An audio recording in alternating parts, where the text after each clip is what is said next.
And now from around the state, your top stories on Wisconsin 360. Tuesday morning, I'm Phoebe Murray, and you are watching Wisconsin 360, a daily live stream bringing you a look at developing stories and markets all across the state, plus a live check of your first alert forecast. So let's start with your top stories coming out of the Madison area here this morning. A swim coach is now out of jail after posting his $500 bond. We're also learning new details about what led up to the arrest of this man, Carl Milholland, last Thursday. According to a criminal complaint, a search of an external hard drive found at his home found thousands of images and videos, with many depicting child sexual abuse material, including some images of children in what appeared to be a bathroom stall or changing room. The 72-year-old man was a private swim instructor for area youth and a non-staff coach for the Monona Grove High School boys swim team. He also taught adult swim lessons at the Shorewood Hills pool. Mr. Milholland has significant ties to the area. He's already retained counsel. I think he's demonstrated that he's a person who's likely to come to court. And we're going to order a signature bond with the conditions that were requested by the state here. Milholland is not allowed to have any contact with kids or teens unless an adult is supervising, and he cannot access file sharing websites. The last remaining dogs at Ridgeland Farms are expected to be released this week. Officials with Big Dog Ranch Rescue say they will be getting the remaining beagles from Ridgeland tomorrow. More than 150 dogs will be moved. 140 of those are puppies. Ridgeland Farms in Blue Mounds is ending its dog breeding, sales, research, and testing operations, and this will be the final transfer of dogs since they began moving beagles back in April. Big Dog Ranch Rescue says the total number of beagles transferred and rehomed has reached more than 2,100.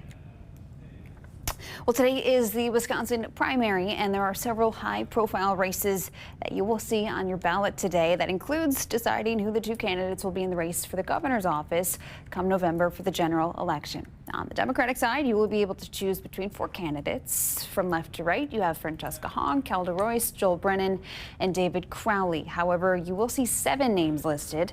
Missy Hughes, Sarah Rodriguez, and Mandela Barnes have dropped out of the race, but that was after the filing deadline, which means their names will still be on your ballot. Absentee voters who have already voted for one of those candidates that's dropped out is not allowed to change their vote.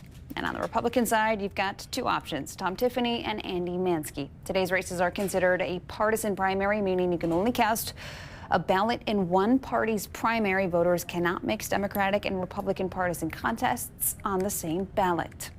And the Wisconsin Elections Commission reported that more than 268,000 ballots have been returned so far by in-person and mail-in voting. That's about 27,000 fewer ballots than the primary just 4 years ago. As always, it takes time to compile unofficial results, especially in our larger cities where they have a higher volume of absentee ballots to process. Election officials will always prioritize accuracy over speed. Megan Wolf there. She is the WEC administrator. She says voter turnout for partisan primaries tends to be about 25%. And a reminder, polls are now open. They will stay open until 8 p.m. As long as you're in line by 8 p.m., you will be allowed to vote. All right, it is also primary day everywhere else in Wisconsin, but we also want to check on the other top stories that are coming out of the Green Bay market here this morning. So here's Emerson Lehman with WBAY. Hello from Green Bay. I'm Emerson Lehman. Here's what's making headlines in Northeast Wisconsin. It's election day here in Wisconsin, and one of the most closely followed races will be the primaries for governor, but there are other local races we're keeping an eye on here in Northeast Wisconsin. In Wrightstown, voters are asked to answer a referendum question asking if the village should support infrastructure for large data center developments. It comes after repeated concerns shared by the community about data centers. And in Door County, voters will decide the Republican candidate for sheriff between Kurt Vandertye and Carl Waterstreet. The winner will face off against incumbent Democratic Sheriff Tammy Sternard and independent Randy Wagner. And some voters in Fox Crossing are headed to a new polling location after the community center was damaged by last month's tornado. They are instead casting their ballots at the Pentecostals of the Fox Cities in Menasha. Speaking of the tornado, Governor Tony Evers has asked FEMA to conduct a formal preliminary damage assessment for Winnebago County. FEMA teams will work with state and local officials to measure how hard families, renters, and public facilities were hit and what kinds of federal aid might be needed. Once that assessment is done, the governor can formally ask the president for a major disaster declaration. A Fox Valley bride asking for help finding her wedding dress after it disappeared from a storage unit that was damaged in the tornado. Carissa Hines says the unit was still locked when her husband checked on it the day after that storm. But when they returned last Friday to move their belongings, they found several items missing, including her dress, veil, and her husband's suit. She says the dress, which featured wildflower details, held special meaning because it reminded her of her childhood visits to her family's land in Michigan. 10, 15, 20, 25 years, I want to put the dress back on just because I feel like, putting it on for an anniversary, like I can't do that anymore. The couple filed a police report and is asking whoever may have the items to return them. Anyone with information should contact Fox Crossing Police. Winnebago County Circuit Court Judge Scott Wolt is facing a formal misconduct complaint from the Wisconsin Judicial Commission. This stems from a number of alleged incidents back in 2023. In one incident after his re-election, he allegedly cursed at attorneys who backed his opponent, told one, "You're dead to me," and suggested another could make it right by writing a $28,000 check to cover campaign costs. The commission asking a 3-judge panel to recommend discipline. Wolt was previously suspended for 7 days in 2021 for misconduct. That's what's making headlines here in Northeast Wisconsin. Have a great day, everybody. All right, Emerson, thank you. And for more on any of those stories, you can head to their website, WBAY.com. You're watching Wisconsin 360. We're going to take a quick break, and we'll be back with more top stories from across the state. Keep it here.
Welcome back to Wisconsin 360. Let's now head to Western Wisconsin for a check of Tuesday's top stories. I'll hand things over to morning anchor at WEAU 13 News, Bob Gallagher.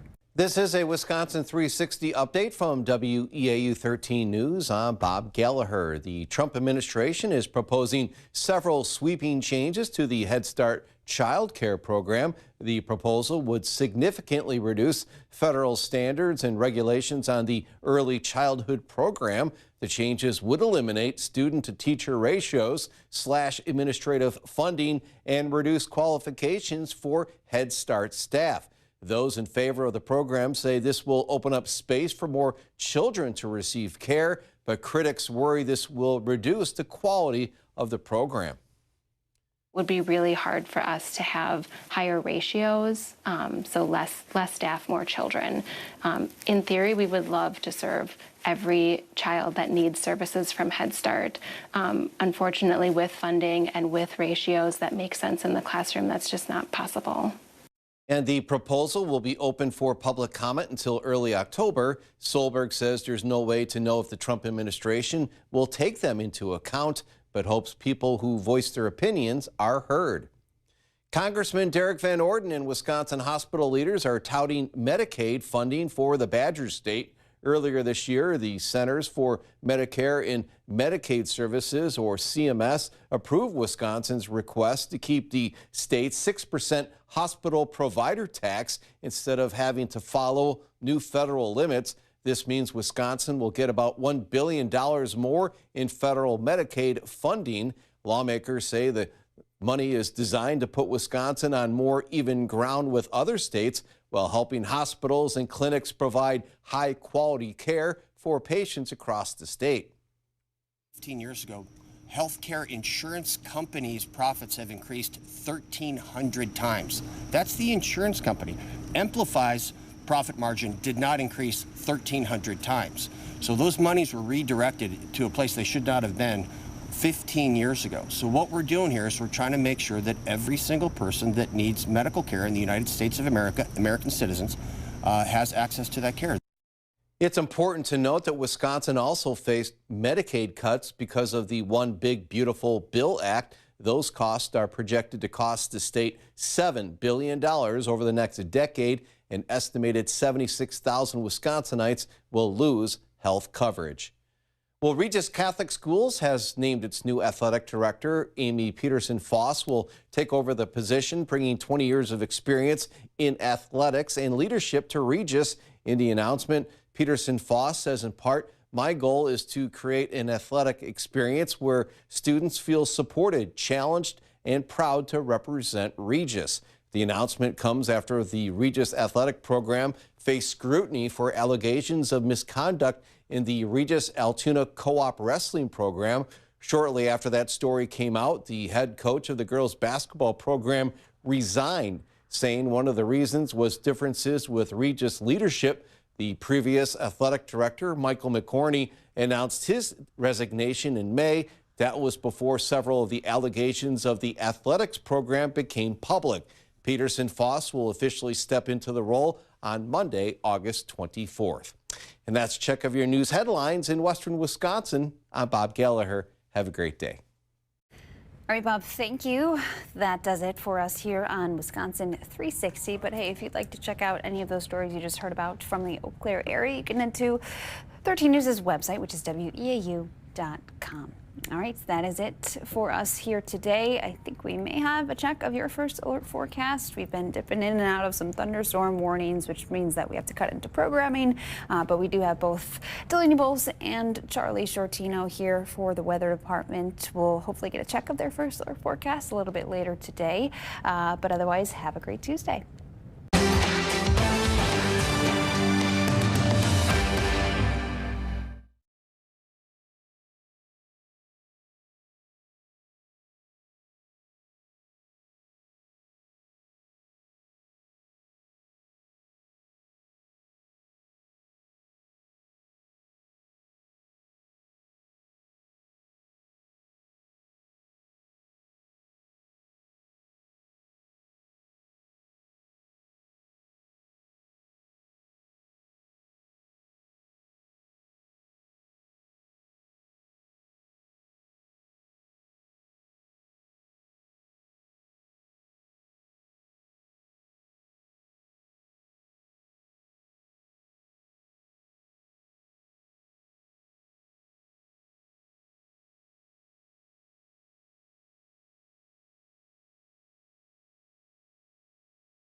connected to you on all devices and wherever you stream. This is WMTV 15 News Plus. Well, happy Tuesday, everybody. It's meteorologist Delaney Bowles here with your forecast update as we do have some thunderstorms moving through the area here this morning. It is just before 9:20, 9:19 is the current time. A couple severe thunderstorm warnings actually out there to let you know about as we continue to see this system moving through. So far southern parts of our area, southern Lafayette and Greene counties are now just, they did expire, the Lafayette one. So now we just have the southern Greene County warning continuing until 10 a.m. I could see this expiring earlier as well. So there near Monroe, that is where that warning is. So north, still seeing some of those thunderstorms moving through, some heavy downpours, but that warning is just for the southern part of the county for winds up to 70 miles per hour according to radar. So damaging winds with these storms, as we've talked about, that will continue to be the primary threat as we head through the rest of the morning hours before these storms exit into the early afternoon. Hail, there is some of it with some of these storms, but nothing impressive. Small hail with any of these storms that we are seeing. You can see that they're less than an inch. So that is not the main concern. Again, it continues to be gusty winds as well as some heavy downpours. So as we zoom things out, taking a look at the bigger picture, the brunt of the winds, but also just the strong storms in general, those heavy downpours, that has stayed to our south in northern Illinois, where you can see several severe thunderstorm warnings in place. So we're starting to see some bowing with this storm, which is indicative of those gusty winds that we were expecting. So you can see just the general curvature of these storms. Again, these have been producing winds anywhere from 60 miles per hour, which is right within severe limits, all the way up to 80 mile per hour wind gusts as these move through. And now we are on the northern extent of that here on this Tuesday morning. So again, we are continuing to track these storms moving west to east through the morning hours. Right now, no other severe thunderstorm warnings in place aside from southern Greene County, but also keeping an eye on that storm there in Iowa County near Dodgeville, where we are definitely seeing some heavy downpours there. So that is the current picture over the area. That is why we continue with our first alert weather day on this Tuesday. The general time frame we've talked about is the mid-morning hours into the early afternoon. I do still think we are on track with that. Gusty winds continuing to be the main threat as these storms continue pushing eastward. And this that you see here from the Storm Prediction Center has been going right along with the spots that we've seen the strongest of these winds. We have that highest threat level of a level 2 out of 5 for Madison and points southward. That's where you see that orange color. And then that diminishes as you head further to the north. That is where we've been seeing those non-severe thunderstorms pushing through here this morning. So here's the current picture in Madison. Looking out the window here at the station, we do have some wet pavement out there. I think I might be able to pull that up really quickly. This is East Washington Avenue at Stoughton Road. So you can see wet pavement out there as these storms push through. But taking it back to the current look over the UW campus, right now it's 72 degrees. The dew point is at 67, so it's muggy out there. Winds are southerly at 6 miles per hour, and those will remain light through the day aside from where we see these strong thunderstorms. Again, those will be producing gusty winds, but here's the picture throughout the area. The further north that you are, Camp Douglas, the Juneau, Adams County region in our viewing area, not getting in on this activity right now, but the good news is this was the area that got hit by some of the heavy rain. With Sunday morning storms, we had a severe storm complex tracking from the northwest to the southeast. So kind of that line from Juneau, Adams County down to the Milwaukee metro area, that is the area that got in on all of that rainfall just a couple days ago, again Sunday. So areas further to the southwest and northeast missed out on that. And now the southwestern parts of our area are seeing some of that beneficial rainfall now, along with gusty winds. Temperatures are mainly in the low 70s, a couple spots with the upper 60s, 69 in Baraboo and Platteville. Again, it's 72 here in Madison, Lone Rock, Janesville. So a warm start to the morning. and an active one as well. Again, here is another look at Sky Tracker. Just one severe thunderstorm warning in place, but as I mentioned, that storm moving through Iowa County now, that is producing some heavy downpours for sure, but also frequent lightning. So if you are east of these areas, again, as the storm continues eastward into Dane County, also moving closer to Janesville there in Rock County, just make sure you are being mindful. If you do have plans to head out and about, keep an eye on the radar before you head out, as these storms are going to continue moving through to the east, and they are moving relatively quickly. Last time I checked, so I'm going to check really quickly on that severe thunderstorm warning in Southern Green. And according to the National Weather Service, yeah, this is moving east at 55 miles per hour. So moving through pretty quickly. We will do a track on these here just to give an idea of who might be next. Again, moving east. This one, again, this one is not severe warned, but I'll do it kind of in that same time frame, about 10 minutes to Mount Horeb, another 20 minutes till that gets to Verona, 30 minutes for Madison, closer to an hour as you head further east toward Lake Mills.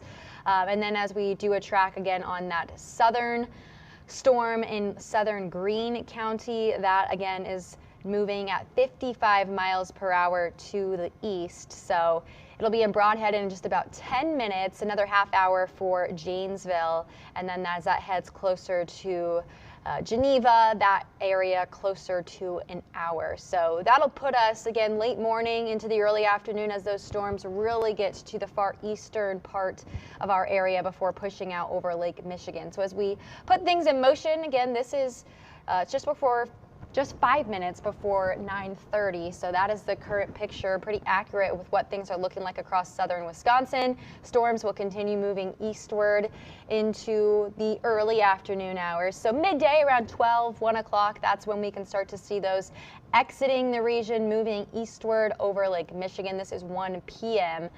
Moving east, southeastward, as we do have a pretty significant severe weather threat further to our south and east. I'll pull that up here in just a second. Of course, we are getting in on the northern extent of some of these severe winds, but as these storms kind of turn southeastward, that is where the highest threat lies for Illinois, a lot of Indiana, central Indiana, northwestern Indiana, and then over into Ohio and Kentucky as well. So again, that is the area of concern as we head into the early afternoon, but those will be eventually moving out of our area. And though it's dark and wet and gloomy out there right now, I do think we will wrap things up on a nicer note today. After we are done with that severe weather threat, the clouds will start to clear and we should get into some sunshine and dry conditions to take us through the later afternoon hours and into this evening. This is 7 o'clock tonight. So quiet tonight. That will be the end of our severe weather threat for today once these storms push through. But we'll continue with periodic chances of showers and storms as we head through the week. The next of those arriving Wednesday sometime, maybe during the early afternoon hours. But again, I do still think just with the position of this front, this stationary front, as we call it, it's just parked just to our south and east, and that is going to be the focal point for additional rounds of showers and storms. So we'll have to keep an eye on how much of that makes it into our neck of the woods. But there is going to be the chance on and off as we head through the middle of the week, with a lot of that, though, staying to our south. So we'll continue to keep you posted on what we are expecting in the coming days. Here's a look at the Storm Prediction Center's outlook for your Wednesday. An isolated threat to the north and west in our viewing area, but a lot of us, Madison points eastward under that non-severe risk. So we'll keep an eye on it. Again, this is Wednesday tomorrow, and then as we head toward Thursday, we are not expecting severe weather. You could see all of us under that non-severe category. So a few more chances of rain and storms. I think today, though, is going to be our best chance at any severe weather, as we have that level 2 out of 5 risk in place for far southern Wisconsin. So we continue with our alert day. We will be letting that expire, though, once storms move out and we dry things out into tonight. 82 degrees is the high for this afternoon, 85 on Wednesday. And then we could again see some on and off chances of rain and storms over the next couple of days. Friday looking nice, a high of 81. And notice through the extended forecast period, we will have high temperatures right at, if not just below average, right around that 80-degree mark, give or take.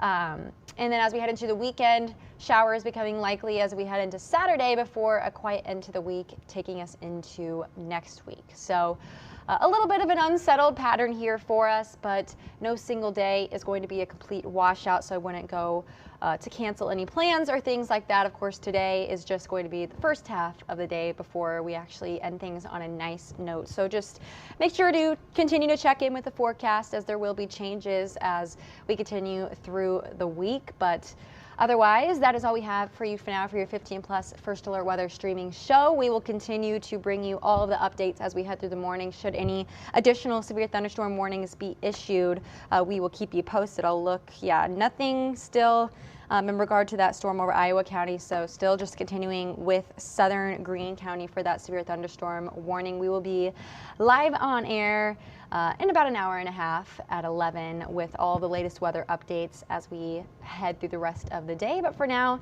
that will be it for your streaming show. Thanks so much for joining. Have a great rest of your Tuesday.